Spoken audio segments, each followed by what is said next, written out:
Hey everyone, it's Sam here and I'm back with another of those pop-up kind of panel box cards swing things that I've been doing. I've got a little bit of a playlist. It's kind of a mini series going on. So you'll see that playlist coming up here. This one I think is really cool. So this is 5x7. I'm going to show you the other ones if you've missed my little series so far. These are the ones I've made. But this one here, as you open it up, it will naturally kind of pop out and you get this style. It is a bit like the tower cards that I've done before. I've done them many years ago and they were really popular as well because you can obviously add more to the back as well. I've got space there for my message, but how cool is that? Now if you had a pattern paper that was like a scene of something, I think that would look good. I mean, this is the wood grain, which does look lovely, but I think if you went for something that's, or even like a picture of someone's face or something, I just think it would be quite fun. As with the other ones, it's very, very simple, but I think it really does pack a punch. I think it's really effective. If you've missed the other ones, I've done this one here, which is a swing box style. So they all have this box, this kind of central part, and I've just been building up different designs and different sizes. So this is a 6x6. And all the tutorials already up. This one I made on a live, so this is over on the Muckers Assemble YouTube channel. So that's a bigger one. And then this one here is really cool. This is 5x7. So it's the same as this one, it's just different sized panels. But what I've also done is added these extra ones. So as you bring it up, you get this kind of extra detail, which I think is really interesting as well. So I'm just going to keep going because I've still got some more fun ones to share with you. So until I kind of run out of ideas, then I'll stop the mini series. But you do like it when I do these.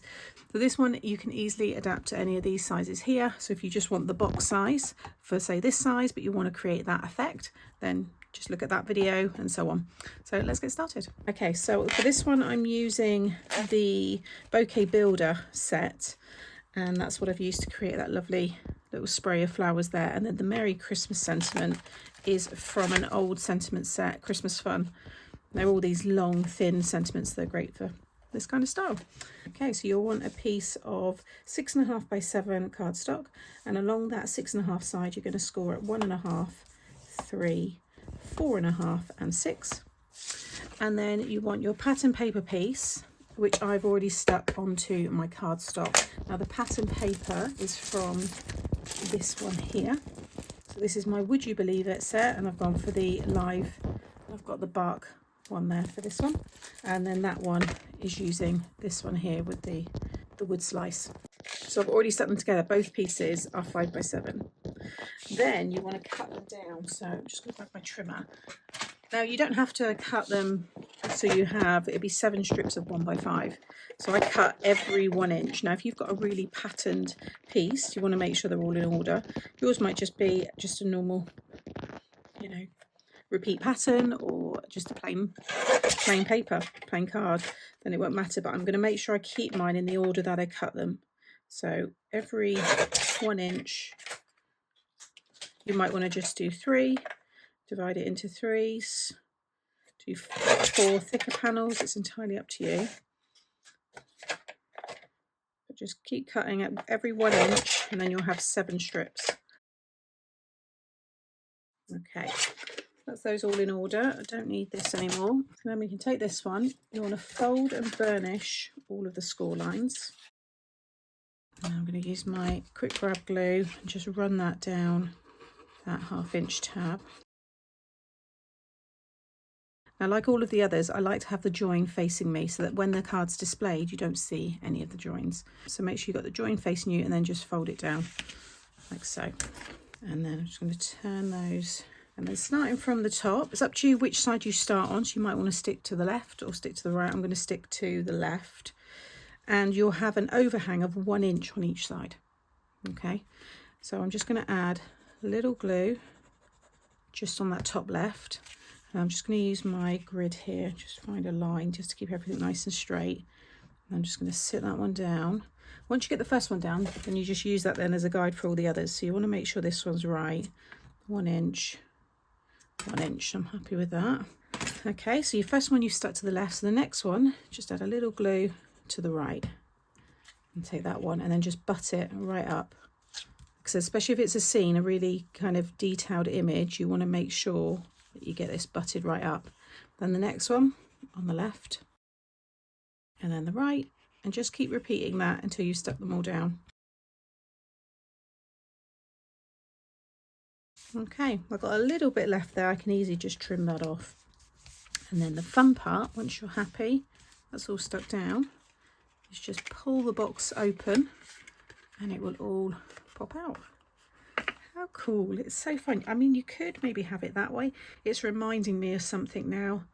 It's reminding me of Interstellar and that robot thing that chases to get Anne Hathaway out of the water. I don't know what I'm thinking there. That's the most bizarre thing. I'm so sorry. But if you've seen the movie, then you'll know what I mean, hopefully. Okay, then we can decorate. Let's move on quickly. So with it kind of like that, so you know what part you're sticking things onto. So I want my decoration the same as this, and it's stuck to just those three. So these three that are sticking up. But you might be decorating this side. So in that case, you've got 4 that you can stick to. But you need to make sure you're only sticking it onto those. Because otherwise, if you do it when it's flat, you might get in a bit of a mess and then it won't pop up.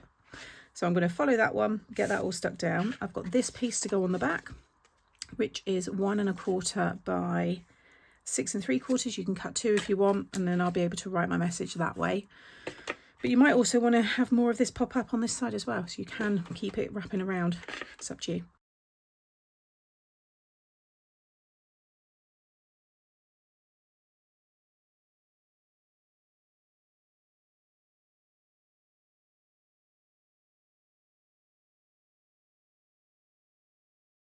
How unusual is that? So if you like something a bit different, maybe a little bit weird, then I think this is perfect. I think it's so striking.